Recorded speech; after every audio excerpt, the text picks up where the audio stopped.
안녕하세요. 낚시놀이터 TV 안중호입니다. 얼레채비 이해하기 시간으로 얼레채비에 대해서 자세하게 알아보는 시간을 갖도록 하겠습니다. 먼저 첫 번째로 얼레채비가 나오게 된 배경을 살펴보겠습니다.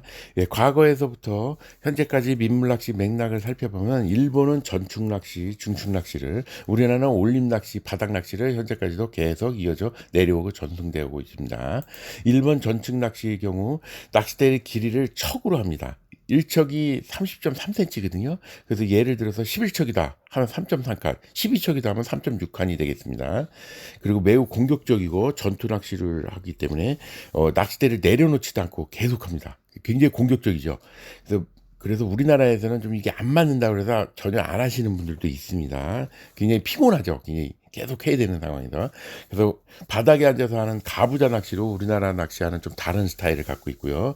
또한 목적 수심층을 공격해서 표층 낚시 가치캐, 미터 낚시 아사타나 중축 낚시 심주, 바닥 낚시 속고질이 등등 수심이 어디를 공략하느냐에 따라서 다양하게 전략 기법을 사용하고 있습니다. 약간씩 틀려요, 채비도. 그래서 떡밥의 경우도 얼마나 빨리 풀어지느냐, 잘 가라앉느냐 등등 확산성과 비중성 매우 중요시하기 때문에 그 떡밥 배합하는 것도 다 틀립니다. 우리나라의 낚시도보다는 그러니까 훨씬 체계적이고 아주 좀 세부적이라고 할 수 있겠죠. 반면 우리나라의 올림 낚시는 길이를 칸이라고 그러죠. 그래서 한 칸을 1.81m입니다. 그래서 3.2칸이다 하고는 그 1.81을 곱해서 5.792m가 되거든요. 그래서 대략 5.8m를 말합니다. 일본 중축 낚시에 비해서 대체적으로 좀 우리나라는 좀 긴 장대를 사용하는 편입니다. 그리고 바닥 위주 공략 낚시를 하다 보니 캐스팅을 해놓고 좀 기다리면서 좀 여유 있는 낚시를 하지 않나, 좀 스타일이 틀립니다.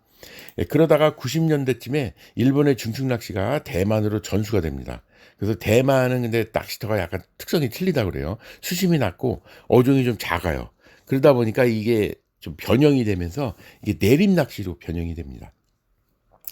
그 이후에 2000년대 초쯤에 2000년, 2001년 그때쯤이거든요. 그래서 그 대만으로 전수됐던 그 일본 전통 중축 낚시가 내림 낚시로 변형이 되면서 우리나라로 2000년 초에 이제 전수가 다시 됩니다. 그리고 내림 낚시로 낚시를 하다 보니까 확실히 조과가 좋고 공격적인 성향으로 갑자기 변화를 된 낚시가 들어오다 보니까 옆 사람이 낚시를 하는데 그냥 자기 한 마리 잡을 때 내림 낚시로 막 대여섯 마리를 잡잖아요. 그러니까 갑자기 이제 잘 잡는 게 장땡 아니겠어요? 그러다 보니까 이제 이거를 어, 배우게 된 거죠. 그래서 올림 낚시를 주로 하던 분들이 내림 낚시를 그 올림 낚시에 접목을 하면서 그러면서 이제 그 얼레채비가 나오게 된 거예요. 그 유래가 처음에 그렇게 돼서 시작이 된 겁니다. 그래서 이게 올림 낚시도 아니고 내림 낚시도 아니고 뭐야 이거? 그러다가 이제 얼레벌레 하면서 이름을 붙게 된 거죠. 그래서 얼레채비가 나오게 된 겁니다. 그래서 얼레채비는 내림 낚시보다는 약간 이제 올림 낚시 스타일로 해서 하다 보니까 약간 그 찌나 몽돌이 무겁습니다. 그래서 그 무거운 내림 낚시라고도 하고요. 그 처음에 시작하신 분이 장대 4.0칸으로 노지에서 시작을 해서 이거 얼레채비가 나온 거군요. 그래서 앞시기를 위해서 바람 유독이 심한 데서 하다 보니까 이제 무거운 내림 낚시라고 이제 부르기도 합니다. 그러면서 이제 5, 6년 뒤에 일본의 전통 낚시 그 중축 낚시가 우리나라에 또 그대로 전수가 됩니다. 그래서 이제 중식 낚시하는 분들도 별도로 있죠. 그래서 얼레채비뿐만 아니라 지금은 굉장히 다양하게 사슬채비, 수입el채비, 편대채비, 중통, 외통 낚시 굉장히 다양한 지금도 계속 또 개발이 되고 있습니다. 지금 다양한 방식이 또 새로운 방식도 또 만들어지고 있고요. 그 어떻게 하면 조과를 올릴 수 있는지 그 예민한 낚시 뭐 이런 거를 지금 계속 개발이 되어 있습니다. 아마도 그 중축 낚시 그 올림 낚시 중간에 낚싯대를 개발해서 아마 만들면은 대박 나지 않을까 우리나라에서도 엄청 그럼 전초로 낚싯대죠. 그걸 사용하면은 좋을 것 같습니다. 그래서 근데 그 알리를 제가 좀 조회를 하다 보니까 낚싯대가 그런 낚싯대가 벌써 나오기 시작하는 것 같더라고요. 그래서 그런 낚싯대도 우리나라에서 나오면은 좀 대박 나지 않을까 좀 그렇게 생각을 하고 있습니다. 다음은 얼레채비를 준비해 보도록 하겠습니다. 먼저 낚싯대죠. 낚싯대는 올림 낚시에서 시작을 하다 보니까 칸을 단위로 하는 올림대를 사용합니다. 길이는 양어장이나 노지, 뭐 수심이 깊이에 따라 그리고 유속에 따라서 유속이나 바람의 영향에 따라서 길이를 결정하면 되니까 그러니까 유동적이라고 볼 수 있겠죠. 예, 다음은 낚싯줄인데 원줄은 모노줄로 2호를 씁니다. 카본줄도 안 되고요. 무거워서 가볍게 해야 되거든요. 그리고 당연히 합사줄 안 되고요. 그래서 모노줄 2호를 최초 창시자분이 노지에서 4.0칸 쓰면서 2호를 썼다 그러는데 제가 보기에는 2.5칸, 2.5호 칸이 아니고 2.5호도 되고요. 그 양어장 같은 경우는 뭐 1.5 정도도 괜찮겠죠. 그래서 하고요. 그 내림 낚시 찌가 보통 1에서 2g 정도를 쓰는데 이 얼레채비 같은 경우는 3g대 정도를 쓰거든요. 그리고 우리나라 올림 낚시 경우는 보통 4g대를 주로 많이 써요. 4g 이상부터. 그래서 대물 낚시할 때는 뭐 그보다 훨씬 많이 올라가지만은 그러다 보니까 이제 그거에 따라서 이제 좀 가벼운 낚시고 모노줄도 그 정도로 사용합니다. 예, 다음은 목줄로는 역시 원줄보다는 좀 가늘어야 되겠죠. 그래서 이것도 모노줄 1.25나 1.5 정도를 사용합니다. 그 찌의 경우가 상당히 중요한데 올림 낚시용 케미가 있는 찌로 사용하고요. 그래서 전초노 찌도 좋습니다. 내림 낚시도 가능하고 올림 낚시 다 가능한 그러니까 전초노 찌라고 그러거든요. 그런 찌라든지 아니면 몸통 그리고 나노 소재로 된 그러니까 무게가 가볍습니다. 그리고 부력도 좋고요. 나노 소재가 신소재인데 아주 요새 많이 각광받고 있습니다. 그래서 몸통 그리고 몸통 모양은 물방울처럼 생긴 그 저항이 센 그 찌보다는 약간 갸름하고 유선형으로 생긴 그 형태가 좋습니다. 최초 하신 분이 찌 부력을 3.15g을 사용하셨다고 하는데 그거는 이제 아까 말씀드린 대로 노지 장대를 사용할 때 4.0칸으로 해서 사용하셨는데 제 생각에는 그 2.5에서 한 3.5g 정도 그 중간 정도의 스타일의 그 찌를 사용하면 적당할 거라고 봅니다. 그래서 6푼으로 하면은 6.7에서 9.3푼 정도가 되거든요. 1푼이 0.375g입니다. 그래서 곱하면은 이제 그렇게 나오는데 제 생각에는 양어장이나 하우스 등에서는 그 2.5에서 3g 정도를 사용하면 좋을 것 같고요. 노지에서는 뭐 약간 묵직하게 바람 불고 이런 영향을 받을 수 있으니까 3g이나 3.5g 정도가 적당하다고 생각합니다. 그 찌 길이 같은 경우는 역시 수심 등에 맞춰서 대략적으로 한 40에서 70cm 정도가 적당하다고 생각합니다. 그것도 이제 유동적이죠. 자기가 뭐 수심이 깊으면 좀 더 긴 걸 쓰고요. 이렇게 해서 유동적으로 사용하시면 되겠습니다. 예, 바늘로는 이두메지나 바늘을 쓰는데 이두메지나라고 해서 약간 좀 가볍고 약간 기름한 스타일의 바늘입니다. 그래서 양어장에서는 제 생각에는 5에서 7호 정도, 그 노지에서는 한 7호에서 9호 정도, 대여가 있는 데서는 좀 바늘이 커야 되겠죠. 그 창시자분은 한 8호를 사용했다고 하십니다. 그 찌 케미도 매우 중요한데요. 찌 위에 끼우는 그 케미인데 낫케미죠. 그 0.24g 나가는 그 케미가 그 삼각뿔 형태로 된 약간 길어요. 그 시중에서 판매 중이거든요. 그 시인성이 굉장히 좋습니다. 그리고 시인성이 좀 좋은 게 좋아요. 찌가 이제 좀 많이 잠기기 때문에 그래서 그걸 사용하는 게 좋습니다. 그리고 약간 무게감이 있어서 찌를 약간 위에서 눌러주는 효과가 있어요. 그래서 그런 찌를 사용하면 좋고요. 예, 그 밖에도 이제 수심 측정용, 껌납이 필요할 수 있고요. 지우개 같은 거 필요할 때도 있습니다. 그리고 봉돌로는, 봉돌보다는 그냥 봉돌, 편납 감기용 홀더 있잖아요. 그게 좋습니다. 그래서 미세하게 이제 무게를 잡아야 되기 때문에 조금씩 그래서 편납용으로 그걸 쓰는 게 좋고요. 그 외에도 이제 뭐 유동치 홀더나 멈춘 고무, 목줄장이 등이 필요한데 목줄자는 그 목줄이 보통 올림 낚시에 8에서 10cm 정도를 짧게 쓰거든요. 근데 이거는 약간 길게 씁니다. 내림 낚시 스타일로. 그래서 20에서 25cm 정도를 쓰기 때문에 그 길이를 재야 되거든요. 그래서 목줄자가 필요합니다. 예, 다음은 얼레채비를 바로 해보도록 하겠습니다. 이제 채비가 다 준비가 됐으면은 해야 되겠죠. 그 다음에 이제, 맨 처음에, 낚싯대를 준비하는데 아까 설명드린 대로 칸 단위의 민물 낚싯대를 준비하면 되겠습니다. 그래서 초리실에 원줄을 매듭하는데 원줄은 모노 2호줄을 준비하고요. 원줄의 길이는 바트대 위를 기준으로 했을 때 그 길이를 자를 때, 그 최초 창시자분이 말씀하시는 거는 4.0칸을 기준으로 했을 때 바트대 바로 위에 기준선 저 위에 표시가 돼 있죠. 그 기준선이 바늘 끝까지의 길이 완전 최종적인 길이죠. 그 길이를 저 기준선 밖에서 끝나게끔 한다고 합니다. 그러니까 목줄 20에서 25cm를 감안한다 그러면 한 뼘 정도 위에서 끝나야 되겠죠. 원줄은. 그리고 4.0칸 기준으로 그렇고요. 5칸 기준으로 했을 때 바트대 중간까지 그 바늘 끝선이 오면 되고요.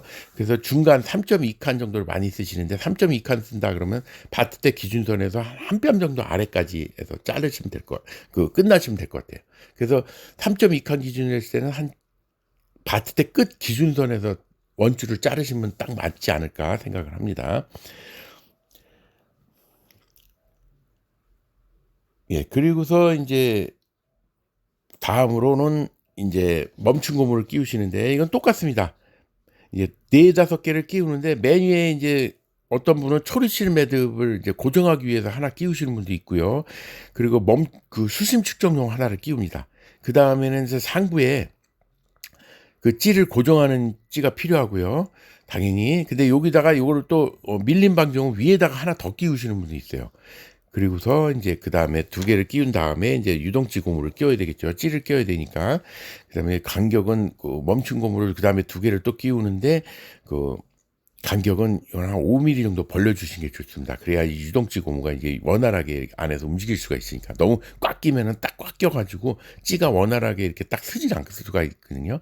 그 다음에 멈춘 고무는 이제 하부에서 찌 고정용 하나 하고 그 다음에 밀림 방정으로 하나 더 끼줍니다. 하나 가지고는 밀려요. 이게 투척하다 보면 찌가 무게가 있어가지고 예. 그런 다음에 이제 바로 여기에는 이제 뭐 도래라든지 핀도래 뭐 이런 걸 묶지 않으시고 바로 편납홀도 양쪽에 고리가 이렇게 회전형 고리가 달린 편납홀도를 바로 묶어주시면 돼요. 예, 그래서 요 묶음은 도래매듭법을 사용하시면 되겠죠. 그래서 편납홀도를 끼워주시면 되고요. 그 밑에 바로 또 목줄을 연결하시는데 목줄은 아까 설명드린 대로 모노 1.5를 사용하시면 좋고요.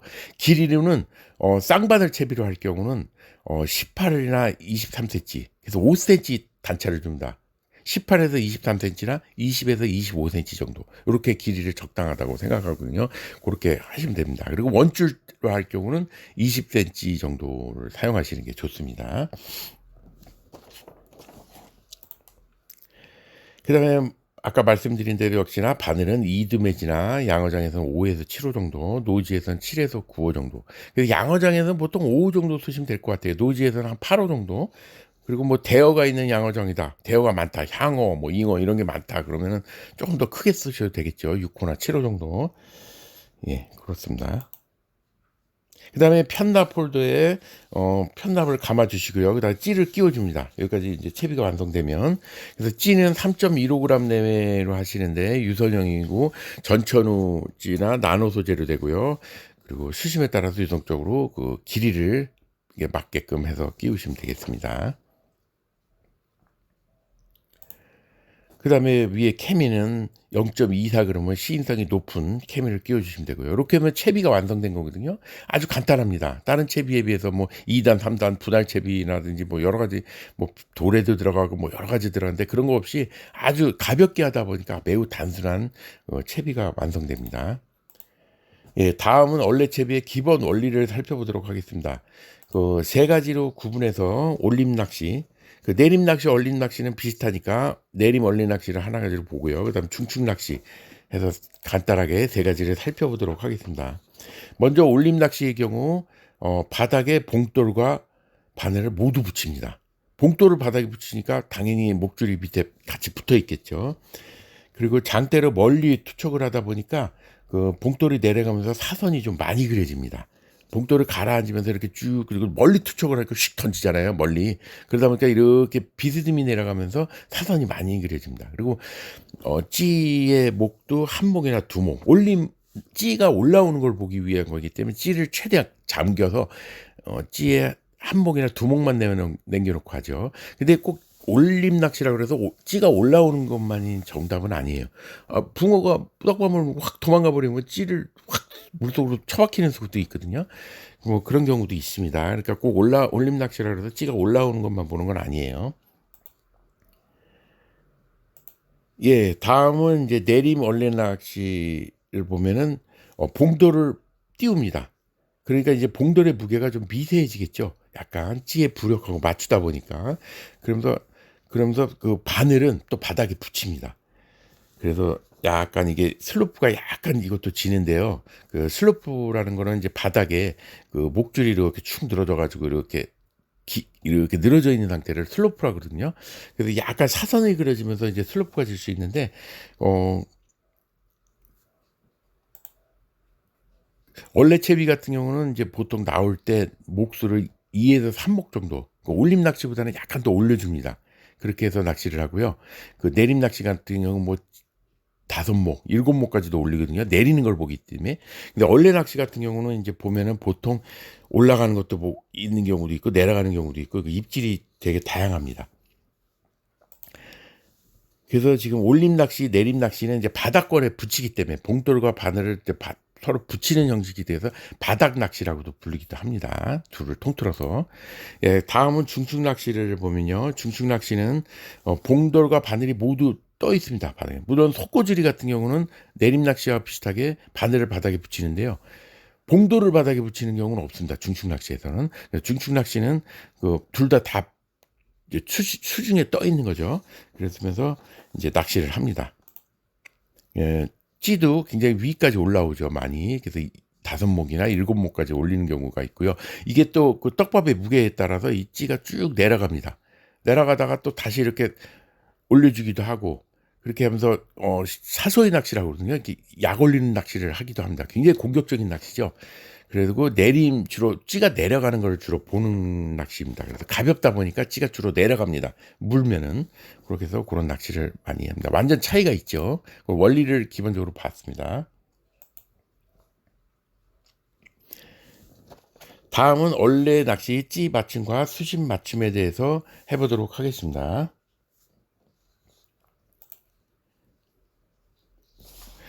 예, 맨 처음에 간단한 수심 맞춤입니다. 예, 목줄까지 모두 채비를 해야 됩니다. 이거는 바닥에 바늘을 붙여야 되는 상황이기 때문에 모두 채비를 완료한 상태에서 이제 맞춤을 합니다. 투척을 해서 찌톱을 봐가면서 대략적인 수심을 체크합니다. 예, 이제 완전히 완벽하게 한다기보다도 대략적인 수심 체크를 하는데 이제 좀 사선이 많이 그려질 수가 있거든요. 그래서 대략적인 수심 체크를 합니다. 그래서 찌를 이제 움직이면서 하는 거죠. 그래서 맨 위에 멈춘 고무를 수심 위치에 맞춥니다. 이게 찌가 어느 정도 이제 그래서 그 수심이 맞춰지고 나면은 그 찌를 이렇게 낚싯줄하고 같이 평행이 되게 눕혀놓고 그 맨 위에 멈춘 고무 있잖아요. 그거를 맨 위에 멈춘 고무를 그 찌의 그 수심에 맞춰진데 거기다가 딱 위치를 하면 되겠습니다. 그래서 찌를 4, 50cm 그 다음에는 이제 그 찌가 그 수심 측정이 끝나면은 그 다음에 찌를 4, 50cm 정도 쭉 내려줍니다. 봉돌 쪽으로 내리는 거죠. 그래서 왜냐하면 목줄 길이가 20에서 25cm 정도가 되잖아요. 그러니까 그걸 감안해서 더 올려주는 거죠. 그래서 이제 그 바늘과 봉돌을 띄우는 겁니다. 그런 상태를 만들어주는 겁니다. 그렇게 한 상태에서 두 번째로 찌 맞춤을 하는데 그 찌 부력하고 봉돌 무게를 맞추는 작업입니다. 그래서 투척을 해서 일목에 맞추면 되거든요. 찌가 일목에 걸리게끔 케미를 뺀 겁니다. 일목, 그 밑에 한 목에 걸리게 하는데 편납량을 자르고 아니면 또 부족하면은 그 편납을 약간씩 끼워가면서 중간중간 편납을 펼친 상태에서 그 사이에 끼우면 되거든요. 그런 상태에서 찌 맞춤을 하고 하는데 찌에 부력하고 상세하게끔 편납을 아주 미세하게 맞추는 거죠. 굉장히 미세하죠. 올림 낚시에 비해서. 그래서 찌 맞춤을 하는데 그 두 개가 상세하게끔 맞추면 돼요. 한목에 걸리게끔. 그래서 이때는 그 중력에 의해서 사선이 생기지 않습니다. 봉돌이 바로 직각으로 내려가겠죠. 무게 때문에 바닥에 닿질 않으니까. 그래서 딱 일직선으로 내려가게 됩니다. 그리고 그게 그래서 한목에 걸리게끔 딱 완성이 되고 나면은 다시 이제 수심 맞춤을 다시 해야 되거든요. 그래서 아까 맞춰놓은 멈춘 고무 위치에 쪽으로 찌를 옮겨가면서 천천히 하면서 찌가 2목과 3목 정도에 걸리게끔 찌를 조정하시면 돼요. 그러면은 바닥에 다시 편납은 뜨고 목줄이 20에서 25cm 정도 되잖아요. 그게 이제 맞춰 나가면서 두세 목에 맞추다 보면 약간 낚싯줄이 이렇게 늘어지듯이 바닥에 닿게 됩니다. 그래서 슬로프가 생기는 거죠. 그래서 그리고 이제 사선을 좀 줄이기 위해서 이걸 하실 때 약간씩 투척을 해놓고 찌가 자립해서 자리 잡을 때까지 낚싯대 들고 있다가 살짝 이렇게 앞뒤로 10cm, 15cm 정도로 이렇게 앞뒤로 약간씩 움직여 주시면은 그 사선이 점점점점 줄어듭니다. 그래서 그런 작업도 좀 해주시는 게 좋습니다. 그리고 두세 번을 해가지고 정확한 수심 측정을 하시는 게 좋아요. 왜냐하면은 그 어떤 데는 막 갑자기 움푹 패인 데가 있고 이럴 수 있어서 조금 차이인데도 10cm 차이에도 그 수심이 틀릴 수가 있거든요. 그래서 그 수심을 또 바닥을 읽는 게 좋아요. 내가 낚시하고자 하는 위치에 전체적으로. 그래서 두세 번 정도 해가지고 정확한 수심을 맞추는 게 좋습니다. 그리고 또 이와 맞춰서 반올레채비가 있는데요. 그 반올레채비라고 하는 것은 기존의 얼레채비에 그 바늘 한 개 무게쯤 되는 그 오링이 있습니다. 그 오링을 살짝 무게를 가미해 가지고 그 무게를 살짝 더 묵직하게 하는 거죠. 그러면 이제 편납이 조금 더 내려가겠죠. 이 무게가. 그러면서 찌도 조금 더 내려가고요. 그래서 이거 딸깍채비가 될 수도 있고요. 또 밑에 있는 목줄이 조금 더 늘어지게 됩니다. 바닥에. 그래서 이렇게 더 누운 형태가 되겠죠. 그래서 좀 길게 누운 목줄 상태를 만드는 거. 이걸 반얼레채비라고 합니다. 그리고 얼레채비의 이제 장단점하고 챔질 시기를 알아보도록 하겠습니다. 장점과 단점으로 둘로 분리를 해서 보면요. 장점을 먼저 살펴보겠습니다. 장점은 낚시 채비가 이게 매우 간결하다 보니까 다양한 낚시를 구사할 수 있습니다. 이 낚시 채비에서 바로 다른 낚시로 전환이 되는 거죠. 여기다 좀 가미를 한다든지 그렇게 해서 낚시를 구사할 수 있는 장점이 있습니다. 그리고 이게 무게가 굉장히 가볍고 마이너스 찌맞춤이죠. 무게가 오히려 찌 부력보다도 더 가볍게 하고 막 이런 마이너스 찌맞춤을 하다 보니까 아주 예민한 입질 파악이 용이합니다. 조금만 톡 건드려도 움직여요, 찌가. 그래서 찌가 사라지는 입질을 보면서 어떨 때는 찌가 사라지는 걸 보면은 막 자동 그냥 가만히 있어도 그냥 걸리는 거죠. 자세히 안 봐도 그런 거 보면 찌가 완전히 없어지는 거 보면서 그런 효과를 볼 수 있고요. 찌 올림시계는 또 입걸림이 확연해 보입니다. 그래서 그런 어떤 확실한 낚시를 할 수가 있고요. 그리고 찌톤 맞춤이 내림 낚시로도 바로 응용이 됩니다. 그래서 이제 그런 내림 낚시로도 바로 전환이 가능하고요. 그래서 입질 빈도가 높다 보니까 조과가 굉장히 높습니다. 그래서 장점이 굉장히 많죠. 그다음 단점을 살펴보면 목줄이 길다 보니까 쌍바늘 채비로 할 경우는 두 줄이 서로 엉키는 경우가 상당히 많습니다. 그 풀르다 보면 시간 다 갈 수도 있겠죠. 그리고 마이너스 찌 맞춤으로 또 단점으로는 이제 바람이나 대류가 있는 경우에는 이제 찌가 약간 옆으로 기울거나 이게 흐르는 경우가 있어요. 그런 경우가 생길 수 있고요. 그리고 슬로프 낚시다 보니까 바닥 걸림이 생길 수 있고요. 노지에서 수초가 많은 데서는 이런 데서는 그리고 입질이 많아서 자주 챔질을 하다 보니까 좀 피곤합니다. 계속 쉬지도 않고 해야 되니까요. 그런 단점도 갖고 있고요. 그리고 바늘호수를 내가 좀 변경하고 싶다. 처음에는 아무 생각 없이 이렇게 뭐 7호를 낚시를 하다가 대여가 너무 많은 거예요. 그러다 보니까 바늘을 바꾸려고 그러다 보니까 이제 무게가 틀려져 가지고 다시 찌맞춤을 또 해야 되는 그런 상황도 생길 수 있습니다. 그리고 입질을 하다 보니까 바늘 끝에 살짝 걸려서 어떻게 하다 보면 또 바늘이 털리는 경우가 많아요. 그런 단점을 또 갖고 있습니다. 챔질 시기를 한번 살펴볼까요? 내림 입질에서 완전히 찌톱이 잠겼을 때, 찌가 완전히 안 보일 정도 됐을 때 챔질을 하면 됩니다. 올림 낚시 때도 그 찌가 이렇게 쭉 올라오는데 그냥 어설프게 올라온다기보다도 몸통까지 보일 정도로 쭉 완전 거의 다 올라온 거죠. 그 올라올 때까지 할 때 챔질하시면 되고요. 옆으로 끌려갈 때도 움직임이 좀 더 클 때, 살짝 톡톡 칠 때 말고 확실할 때 당기시면 돼요. 그래서 기타 여러 가지 입질 반응을 굉장히 많으니까 반응을 보시면서 한두 번 해보시면 이제 노하우가 생기겠죠. 그래서 결론적으로 말씀을 드리면 예민한 찌의 움직임이 빈번한데 그럴 때 챔질하신다기보다도 이제 확실한 찌의 움직임일 때 이제 챔질을 하시면 조가 상승한다고 볼 수가 있겠습니다. 상당히 즐거운 낚시가 되겠죠. 그래서 이 내용들을 전체적인 걸 보면은 그 인터넷 다음에서 보시면 얼레 카페의 카페직이신 얼레채비 창시자가 장영철 님이 계십니다. 그분이 얼레채비 창시자거든요.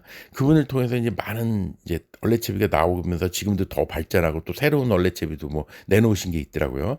그리고 또 요걸 내놓고 나서 다른 분들이 사용하시다가 또 그걸 장단점을 보시면서 요걸 또 보완을 하시고 이러면서 또 이게 가지치기로 계속 또 발전을 해나가고 있더라고요. 그래서 굉장히 다양한 방식이 나오고 있습니다. 그래서 인터넷 유튜브나 이런 데 보시면은 굉장히 많아요. 방식이 조금씩 다양하고 세분화되어 있고 막 그렇습니다. 근데 장영철 님이 원조죠. 그렇게 해서 지금 저도 이제 그 약간 원조에서 약간 기본을 해 가지고 지금 이 내용을 만들었거든요. 그러니까 여기서 지금 상당히 변형된 게 많거든요. 그러니까 낚시에는 사실 뭐 누누이 말씀드리지만 낚시에는 정답이 없습니다. 그 누가 뭐 이게 뭐 낚시가 이게 딱 이 말 옳다 그렇다고 할 수는 없잖아요. 뭐 어떤 분은 거기서 맨날 낚시하셔가지고 거기에 진짜 정통하신 분이 있습니다. 그 낚시터에만 가시면 그분이 정답이겠죠, 어떻게 보면. 그래서 낚시에는 꼭 정답이 없는 것 같아요. 그러니까 이거는 기본적인 사항을 제가 말씀드린 거니까 이거 참고하시고 원래 채비 한번 해보시는 것도 괜찮을 것 같습니다. 예, 시청해 주셔서 대단히 감사합니다.